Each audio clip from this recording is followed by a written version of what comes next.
Shri Prashant Yadav sir हे चितोर भक्ती आवडते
हेची थोर भक्ती आवडते देवा, संकल्पावे माया संसाराची, ठेविले अनंत तैसेची राहावे, चित्ते असू द्यावे समाधान, वाहिला उद्वेग दुःखाची केवळ, भोगणे ते फळ संचितांचे, ठेविले अनंत तैसेची राहावे, चित्ते असू द्यावे समाधान.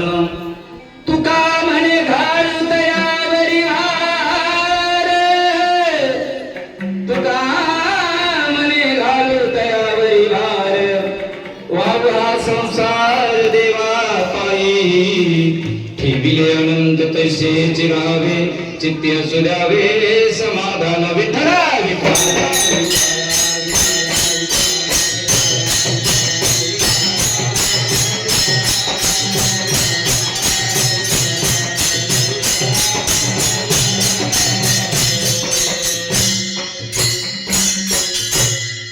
हेची थोर भक्ती आवडते देवा, संकल्पावी माया संसाराची, ठेविले अनंत तैसेची राहावे, चित्ते असू द्यावे समाधान.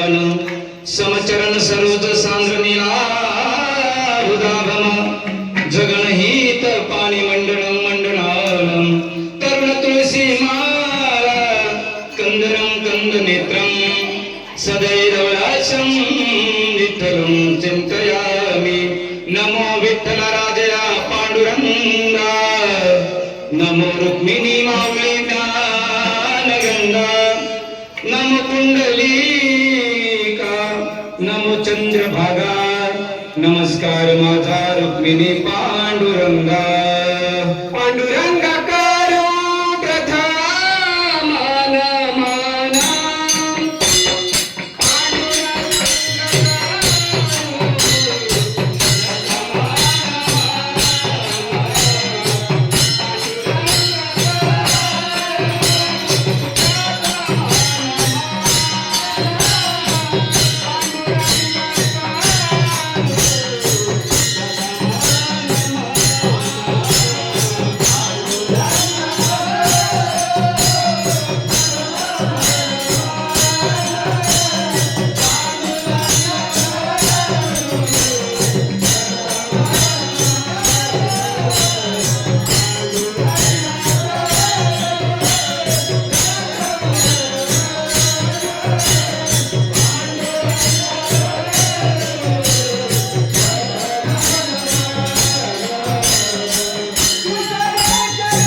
करो प्रथम नमना चरण संतांच्या त्यांच्या कृपाने कथेचा विस्तारू बाबाजी सद्गुरुदास तुका कलावत जीवनादा अवतार कलंकंक तेजानी दिघाता कलाहानी शबादा बनोदारी दीक्षम समाधिस्थ मूर्तिं भजे ज्ञानदेवं ओम नमो ज्ञानेश्वरा करुणा करा दयाळा तुमचा अनुग्रह लादलो पावन झालो चराचरी देवराज शयमान पावनादि पंकजं याल यज्ञ सूत्रमेंदु शेखरं कृपाकरं नारदादि योगी वृंदि वंदितं दिगंबरं काशिकापुरायनाथ काल भैरवं भजेतं गुरुर्ब्रह्मा गुरुर्विष्णु गुरुर्देवो महेश्वरा गुरुर् साक्षात् परब्रह्म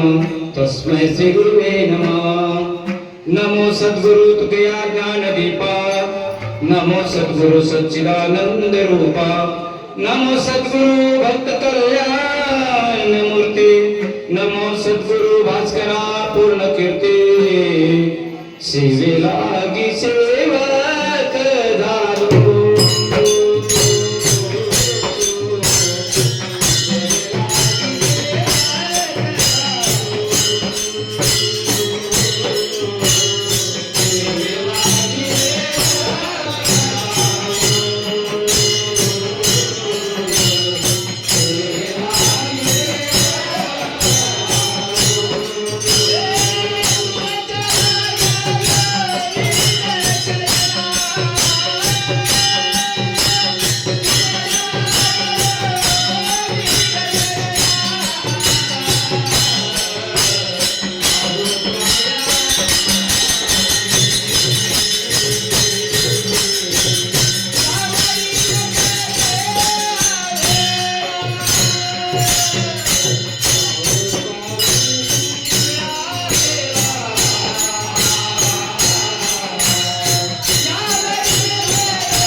हेची थोर भक्ती आवडते देवा संकल्पावे माया संसाराची ठेविले अनंत तैसेच राहावे चित्त सुरावे समाधान घ्यावी घ्यावी माझी सेवा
पंढरीच्या देवराया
संकल्पावे माया संसाराची ठेविले अनंत तैसेच राहावे चित्त सुरावे समाधान प्रस्तुत प्रसंगी कीर्तनरूपी सेवेसाठी निवडलेला अभंग विश्वमान्य जगमान्य वारकरी भूषण परमार्थाचे कळस संसाराची राख रांगोळी करून ज्याने परमार्थाचा कळस चढवला असे माझे तुकोबराय यांचा 4 चरणाचा अभंग सेवेसाठी निवड आहे विठ्ठला विठ्ठला विठ्ठला।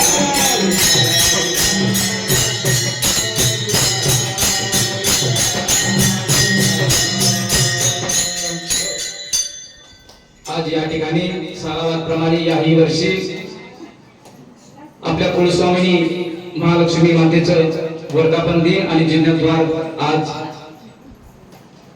साजरा जवळजवळ संपन्न होत आलेला आहे आणि आजच्या या कीर्तन रूपेची सेवा माझ्यासाठी आज आपले समस्त ग्रामस्थ मुंबईकर मंडळाने निवड केली त्याबद्दल सर्वांचे मी धन्यवाद देतो आभार व्यक्त करतो विठ्ठला विठ्ठला।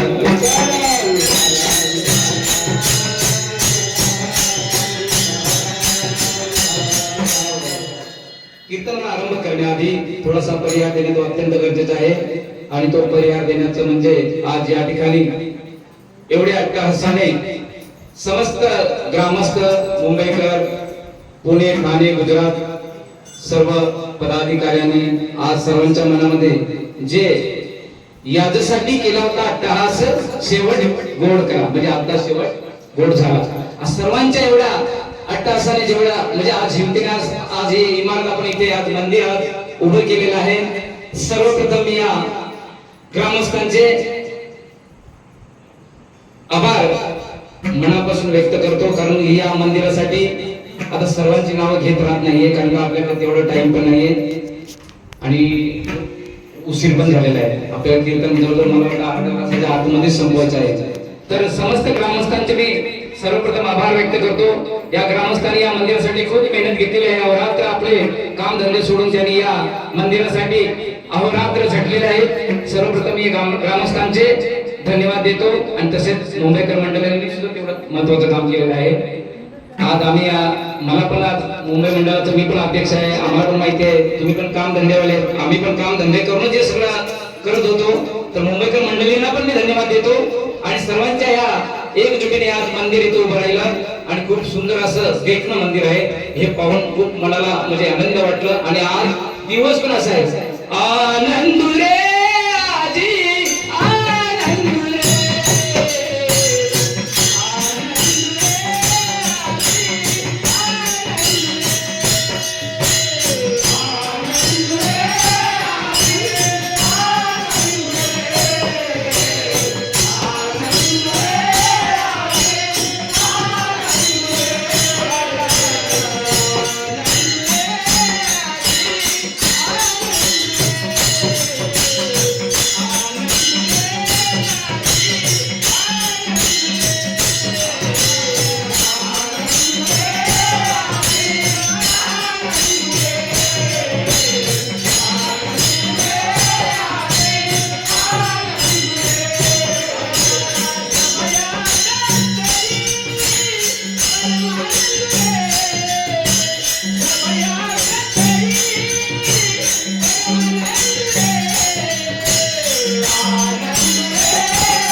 सर्वांच्या मध्ये अट्टासाने आज एवढा मस्त कार्यक्रम साजरा झालेला आहे. जवळजवळ आता संपन्न होईल. अभंग आहे तुकोबा यांचा. तुकोबा आहे या अभंगाच्या माध्यमातून जड जीवाला सांगतात. बाबांनो भक्ती कशी करायची तर या अभंगातून सांगतो. भक्तीचं स्वरूप कोणतं, भक्तीचं मार्गदर्शन कोणतं, भक्ती कशी करावी, भक्ती कशासाठी करावी या अभंगातून तुकाराम महाराज सांगतात. विठ्ठला विठ्ठला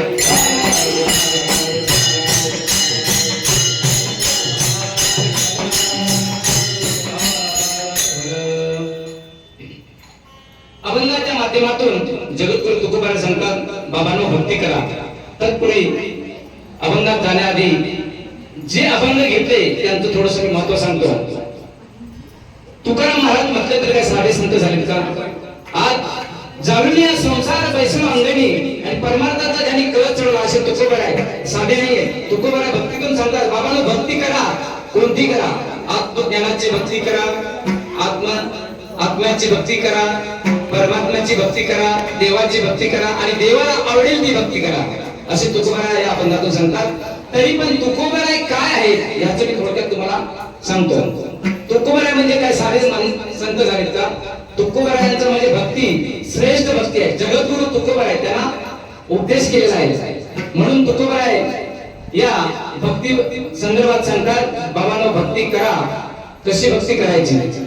आता काही जण म्हणतात आपण संसार केला म्हणजे भक्ती झालं, काही जण म्हणतात नुसतं देवाच्या मंदिरात जाऊन नुसतं म्हणजे भक्ती झालं. अशी भक्ती नव्हे. भक्ती कोणती करायची? भक्ती करायची असेल तर पहिला आपल्याला सद्गुरू करावं लागतं.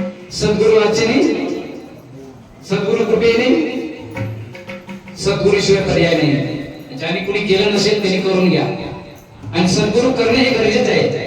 आणि सद्गुरू केल्यानंतर सद्गुरूने सांगितलेली भक्ती करा. सद्गुरूचे सांगतात काय सांगतात? भक्ती करा. म्हणजे भक्ती कशी करा? एक त्या उदाहरण देतो मी. एक राजा असतो.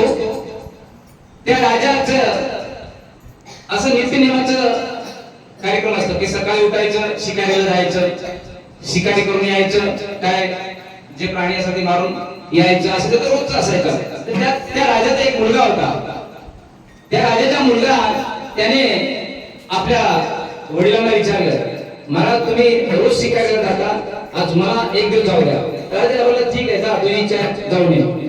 तो नित्य नियमाप्रमाणे शिकारीला जंगलात गेला. पण राजा बोलला आता तू नवीन आहेस मग त्याने 2 द्वारपाल त्याच्या बरोबर पाठवले.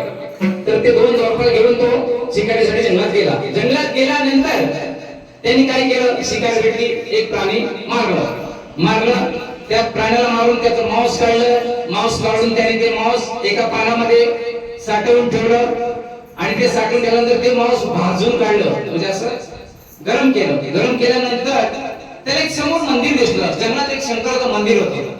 मग त्या राजाच्या मुलाने विचार केला, हे एवढ्या जंगलामध्ये हा मंदिर आहे, तर आपण जाऊन तर बघावं. मग ते त्या बरोबराने घेऊन तो राजाचा मुलगा त्या मंदिरात गेला.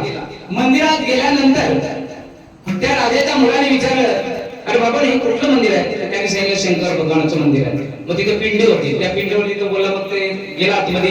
त्या राजाचा मुलगा तो बोलला, देवा तू एवढ्या घनदाट जंगलात एकटा राहतो आणि आम्ही मित्रांबरोबर राहतो, आमच्या बरोबर द्वारपाल असतात, आमच्या बरोबर बॉडीगार्ड असतात, आणि तू एवढ्या जंगलामध्ये एकटा कसा राहतो? तुझी खाण्याची सोय नाही, तुझ्या पूजेची सोय नाही. मग तो राजाचा मुलगा म्हणतो, देवा तू घाबरू नकोस, मी तुझी सगळी सोय करणार, तुझी पूजा पण करणार, तुला नैवेद्य पण देणार, सगळं काही करणार. मी आता इथे जाणार, मी घरी जाणार नाही. मग त्या राजाच्या मुलाने नित्य नेमाने रोजचं त्याचं काम असायचं. सकाळी उठायचं, शिकार करायचं, शिकार करून आल्यानंतर त्याचं मांस काढायचं, ते मांस काढून भाजून ठेवायचं. आता हे सगळं अपवित्र झालं, अपवित्र झालं ना. मांस काढून तो एका पानामध्ये ठेवायचं आणि मग त्याने विचार केला, आता देवाला नैवेद्य पण दाखवायचे, देवाची पूजा पण करायची.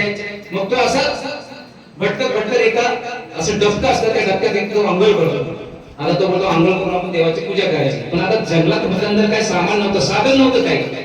मग तो बोलला, आता देवाला कमीत कमी पाणी घालायचं, तर पाणी न्यायचं कसं? मग त्या राजाच्या मुलाने तोंडात पाणी घेतलं, आंघोळ केली, कपडे घातले, तोंडात पाणी घेतलं आणि जी रस्त्यात भेटली ती फुले घेऊन तो तिथे राजासमोर त्या मंदिरासमोर गेला. मंदिरासमोर गेला, शंकराची पिंड होती. त्या पिंडीवरती त्याने, आणि तिथे फुलं पडलेली होती अगोदरची, कुणी ठेवलेली होती. त्याला एवढं पण माहिती नव्हतं, तो मंदिरात चप्पला सकट गेला. आपण चप्पला बाहेर काढून जातो मंदिरात, पण तो चप्पल घालून मंदिरात गेला. मंदिरात गेल्यानंतर त्याने तिथे ती फुलं पडलेली होती, ती फुलं कशाने काढली? हाताने नाही काढली, अशी पायाने सरकवली. सांगायचं तात्पर्य तुम्हाला मी नंतर याचं उदाहरण देतो. ती फुलं त्याने पायाने सरकवली. पायाने सरकवल्यानंतर त्याने काय केलं, आता देवाला आंघोळ घालायची. मग त्याने तोंडातलं पाणी देवाच्या पिंडीवरती सोडलं. कशाने? तोंडातलं. आता त्या देवाला असं वाटलं, काय 7 समुद्राचं पाणी घेऊन, 7 गंगेचं पाणी घेऊन. असं देव एवढा खुश झाला. का खुश झाला तुम्हाला मी सांगतो पुढे. मग त्याने ते काय केलं, देवाला आंघोळ घातली, तोंडात पाणी घेऊन त्या पिंडीवरती पाणी सोडलं आणि देवाला नैवेद्य दाखवायचा होता. मग त्याने ते मांस काढून ठेवलं, तो मांस घेऊन आला. त्या देवाला तो मांस नैवेद्य दाखवलं. कुणी? त्या राजाच्या मुलाने. नंतर तो राजाचा मुलगा म्हणायला लागला, देवा आता माझ्याकडे हे सगळं काय जे आहे ते तुला मी वाहिलं. मग मला सांगा, त्याने का वाईट केलं का? चूक केलं का चांगलं केलं? बोला. चांगलं केलं का वाईट केलं? हा, कसं चांगलं असणार? मांस देव खात का? नाही ना. चांगलं पण नाही केलं आणि चांगलं पण केलं. काय चांगलं केलं? त्याने काय केलं, त्याच्या अंतःकरणात भक्ती होती, देवाबद्दल भक्ती होती. पण त्याला माहिती नव्हतं देवाचं काय, देवाला काय लागतं, देवाची पूजा कशी करायची, देवाला काय अर्पण करायचं हे त्याला माहिती नव्हतं. त्याच्या अंतःकरणात काय होती? भक्ती होती. मग तसं तुकाराम महाराज आपल्याला सांगतात, बाबाला भक्ती करा. कोणती करा? देवाला कोंबडा कापून भक्ती होत नाही, देवाला बकरं कापून भक्ती होत नाही, की नुसती देवाला आपण फुलं घालून पण भक्ती होत नाही. भक्ती आपल्या इथे पाहिजे. मला गुरु ज्यांनी केले असेल त्याने त्या गुरु आम्हाला सांगितलं पण असेल की भक्ती देव आहे कुठं बाहेर नाही, देव कुठं मंदिरात नाही, देव कुठे मूर्तीत नाही. देव आपुले अंतर